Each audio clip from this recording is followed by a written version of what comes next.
The sun blazed over the dusty streets of Umuohiri, a quiet village in the heart of southeastern Nigeria.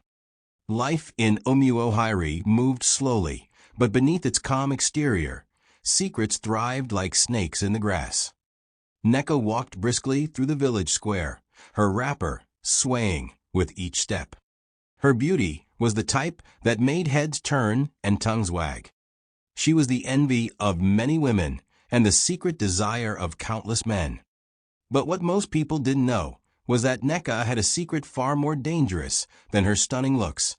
She was in love with another woman's husband. The man she desired was Obinna Okafor, a respected schoolteacher, and the devoted husband of Amara, a soft-spoken woman who was known for her kindness and deep Christian faith. Together, Obinna and Amara were the golden couple of the village. Everyone admired their union, and many prayed for a love as pure as theirs. But for Nneka, admiration turned into obsession. From the moment she saw Obinna at a town meeting 2 years earlier, something inside her snapped. His calm voice, the way he tucked his shirt, the gentle smile he gave his wife, every detail about him intoxicated her. Nneka tried everything: friendly greetings, gifts, and even volunteering at the same community programs, but Obinna never gave her more than polite conversation. He was loyal to Amara in a way that enraged her. "You don't deserve him," Nneka whispered to herself one evening, as she sat alone in her candlelit room, staring into a mirror. "If love won't bring him to me, something else will." That was the night she visited Mama Ezenwanyi, the oldest and most feared spiritualist in the region. Her compound was tucked deep inside the forest, protected by thick bushes and whispers of people who claimed she could summon the dead. When Nneka arrived, Mama Ezenwanyi was already waiting. She sat on a 3-legged stool, surrounded by bones, feathers, and calabashes filled with unknown liquids. "You came for something dark," the old woman rasped. "I felt it days before you arrived." "I want a man who belongs to someone else," Nneka confessed, trembling. "I want him to be mine, body and soul." The old woman studied her for a long time before nodding slowly. "You do not ask for love, you ask for ownership." "Then give it to me," Nneka whispered. "At any cost." Mama Ezenwanyi handed her a small, dark calabash, sealed with red wax and bound with cowries. "This is not just a charm. It is a key. Once you use it, Obinna's heart will belong to you. But every gift taken by force must be paid for. Eventually." Nneka nodded without hesitation. Her obsession had long drowned her conscience. That night, as the village slept, Nneka crept to the Okafor household with the calabash clutched in her palm like a sacred relic. She buried it under the breadfruit tree near the bedroom window, whispered the incantation Mama Ezenwanyi had taught her, and vanished into the darkness. The next morning, everything began to change. The rooster's crow had barely echoed across Umuohiri when Amara woke up with a strange sense of unease. Her husband Obinna was already up, sitting by the edge of the bed, staring blankly at the wall. She rubbed her eyes and reached out. "Is everything all right, my love?" He turned slowly and gave her a small smile, mechanical, unfamiliar. "Yes, Amara. Just lost in thought." It was the first lie. Over the following days, Obinna began to change. At first it was subtle: missed prayers, distracted looks, sudden irritation over little things. Amara dismissed it as stress from work. But soon it became undeniable. He stopped kissing her goodbye in the mornings. He no longer joined her at the dining table for meals. Some nights, he returned home smelling of unfamiliar perfume. At church, people began whispering, "Obinna no longer carries Bible like before. He doesn't walk with Amara again. Something is happening." Amara tried to pray it away, fasting and crying at night, while Obinna lay beside her, cold as a stone. She held on, refusing to believe that the man who once worshipped the ground she walked on had fallen out of love with her. But one evening shattered the last of her hopes. Amara came home early from the market and heard muffled laughter from their bedroom. At first, she thought Obinna was on the phone. But as she approached, her heart thudding violently, the truth revealed itself. There was a woman inside. Her wrapper was on the floor. Her voice, the voice, was unmistakable. Neka. Amara stood frozen for a moment, her shopping basket slipping from her hand. The door creaked open, and Obinna appeared. He didn't look shocked or guilty. He simply stared at her, as if she were a stranger. "You should have knocked," he said flatly. Amara's knees buckled. She couldn't speak. Tears welled up, her heart breaking into 1,000 shards as Neka stepped out behind him, adjusting her blouse with a smirk playing on her lips. "You didn't keep him happy, Amara," Neka said softly, tauntingly. "I simply picked up what you lost." Amara rushed out, her cries echoing into the evening air. She ran, past the market, past the church, past everything she once knew. For hours, she wandered through the village, barefoot, tears blending with the dust on her cheeks. The news spread fast. By nightfall, everyone knew Obinna had left his wife for Neka. Some said it was love. Others whispered that it was jazz. But Mama Ezenwani knew. She sat in her shrine that night, staring into the flames of her fire. "The calabash has been used," she muttered, "and the debt will soon come." Amara stayed away from the village for 2 weeks. She took refuge in her late mother's abandoned home on the edge of town, surrounded by tall bamboo trees and silence. The once vibrant woman became a ghost, eating little, speaking less, and praying as though her soul were on fire. Every night, she knelt on the cold floor, staring at a faded photo of her wedding day. "God, did I not serve you?" she cried. "What sin have I committed that you would hand my husband to another woman?" But the heavens were silent. On the 14th night, she had a dream. In it, a dark shadow stood at the foot of her bed. The figure whispered in a rasping voice, "You have been robbed, not by fate, but by hands that wear perfume and hide knives. Your fight is not of flesh, but of spirit." Amara woke up shaking. Something inside her snapped, not in despair, but in rage. If Neka had used something unnatural to steal her husband, then she would fight with a force greater than darkness itself. The next morning, Amara visited Mama Ozioma, her late mother's best friend, a deeply spiritual woman, known in the village for her gift of dreams and visions. Amara poured her heart out through sobs. Mama Ozioma listened in silence. When Amara was done, Mama Ozioma said just one word, "Calabash." Her eyes burned with fury. "That girl has no idea what she's awakened.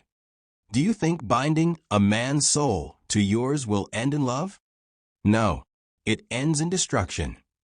Mama Ozioma lit a fire and began preparing a counter-ritual. She poured crushed alligator pepper, chalk, and strands of white hair into a mortar, chanting in a tongue Amara had never heard before. Then she handed Amara a small pot sealed with red thread. "This is not for you to harm," she warned. "It is for you to reveal. By tomorrow morning, the truth will come to light before the village, before heaven, and before the one who cast the spell." That night, Amara stood in front of the breadfruit tree near her former home, the same tree under which the calabash had been buried. She dug quietly until her fingers hit the gourd. The air around her turned heavy. The wind howled as though angry spirits had awakened. She placed Mama Ozioma's counter-ritual pot beside it and whispered, "Return what was never yours. Reveal what was hidden. Let justice find its way." Lightning streaked across the sky. Thunder cracked. The ground trembled slightly beneath her feet, and then everything went still. The next morning, Omuohiri woke up to chaos. Neka was found lying naked in front of the village shrine, screaming in tongues. Her eyes rolled to the back of her head. Her skin was covered in chalk symbols, and in her hand was the very calabash she had buried. now cracked, oozing black liquid. Villagers gathered in fear. Obinna arrived minutes later, confused and panicked. When his eyes met Amara's, something shifted. He blinked like a fog had been lifted. Then he collapsed. Mama Ezenwanyi, still in her shrine miles away, began to laugh, a dry, eerie laughter that echoed into the trees. The payment begins. Rain fell hard over Omuohairi that night, not the soft drizzle of peace, but the type that came with warnings. Thunder cracked the sky into shards. People whispered that the gods were angry. Nneka was taken to her compound, but she didn't stop screaming. She spoke in multiple voices, some male, some female, some that didn't sound human at all. Her body convulsed as though she were fighting invisible forces. The village elders gathered in a sacred meeting at the town square. Mama Ezenwanyi was summoned, but she didn't come. Instead, she sent a message. Let the bearer of stolen love pay the price. Meanwhile, Obinna remained unconscious at Mama Ozioma's compound. Amara sat by his side, confused and shaken. For the first time since her world fell apart, she saw him again, his real self, before the spell clouded his mind. Mama Ozioma walked in, her face tight with worry. The spell is breaking, she said. But not without a fight. He was tied too deeply to the calabash. We've undone it from one end, but something darker has awakened. Amara looked up. What do you mean? The calabash didn't just bind him to her. It offered her protection. It demanded a blood tie. And now, that tie is demanding vengeance. That night, Nneka's mother, an old widow named Mbik, stormed the village chief's compound. My daughter's not mad, she shouted. Someone is fighting her spiritually. Ever since she touched that man, everything in her life is burned.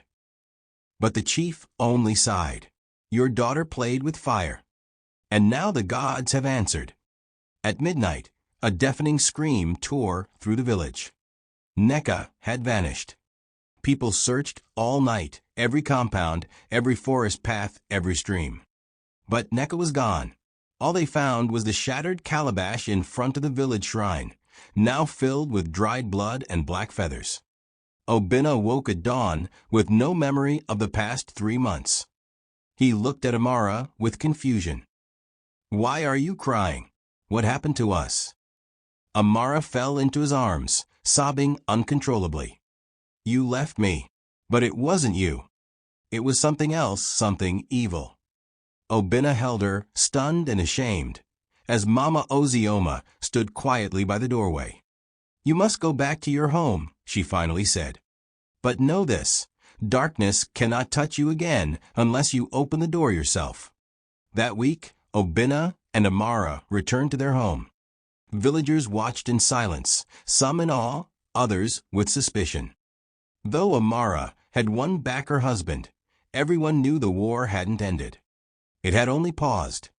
Especially when one evening, a child fetching firewood by the river claimed to see a woman, drenched in red cloth, her eyes glowing, singing lullabies to the wind.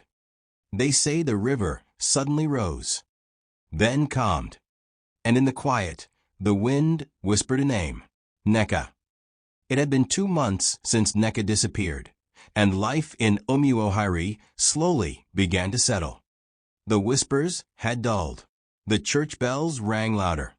And Obinna and Amara tried to pick up the broken pieces of their marriage. But peace is often an illusion before a storm.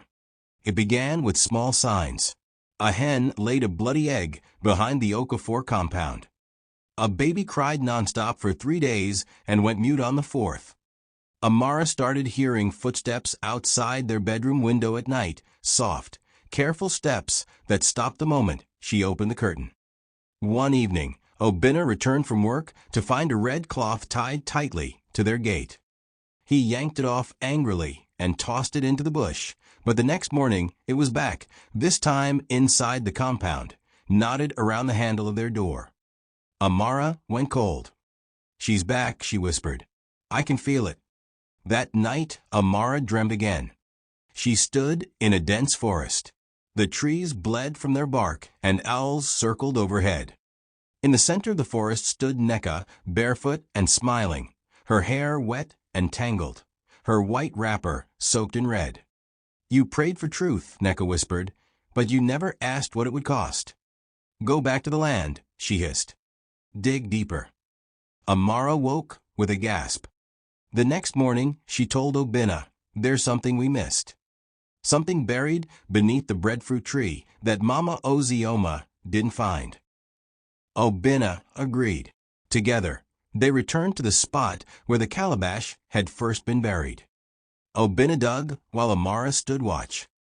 What they found shook them to their core.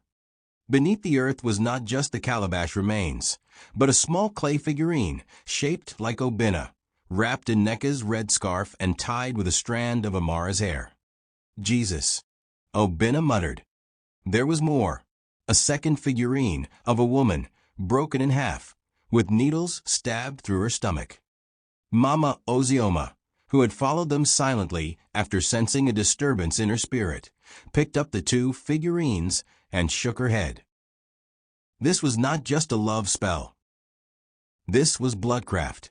The calabash was only a door. But this was the house.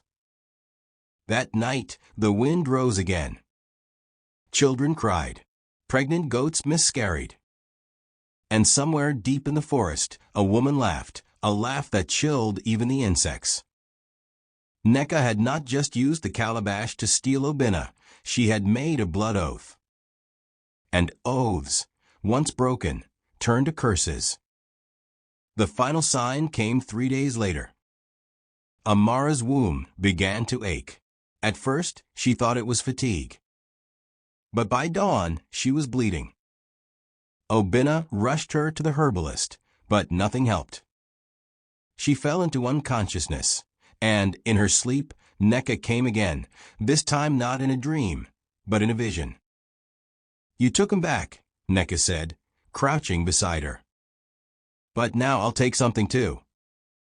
Amara lay unconscious, her body cold and her pulse faint.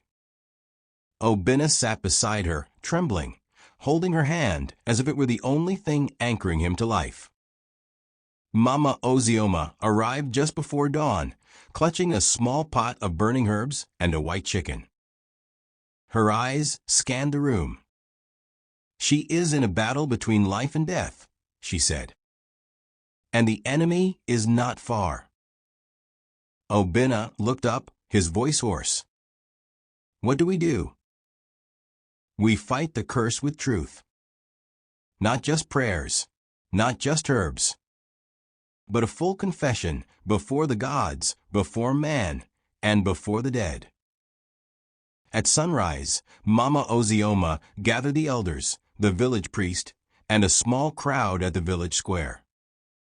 Obinna stood in the center, holding the two clay figurines in his hands, while Amara, still weak but conscious, sat silently beside him, wrapped in white cloth. The air was tense. Everyone had heard the rumors. Now they wanted the truth. Obinna stepped forward and confessed everything, how he had fallen under Neka's spell, how he remembered nothing during those months, and how he had almost destroyed his family.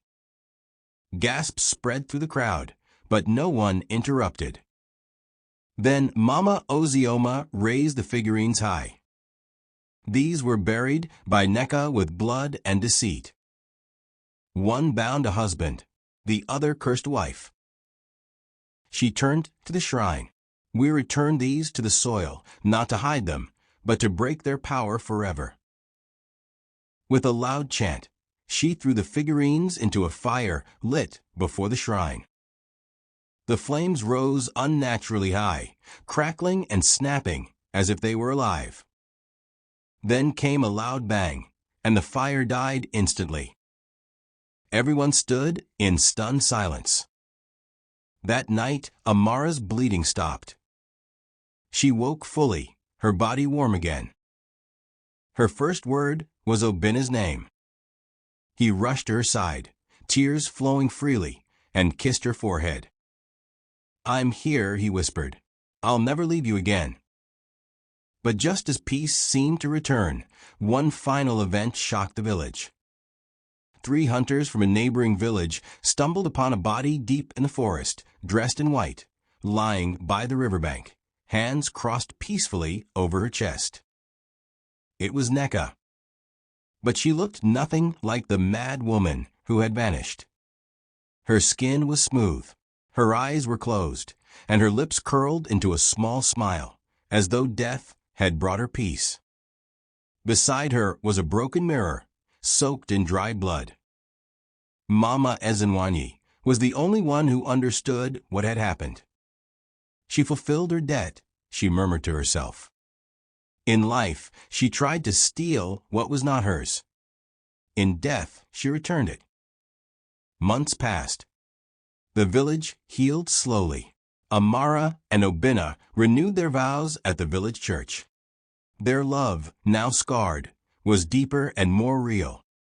They never spoke Nneka's name again, but every now and then, when the wind whispered through the trees, Amara would pause and look to the forest, wondering if Nneka was truly gone, or simply watching from beyond.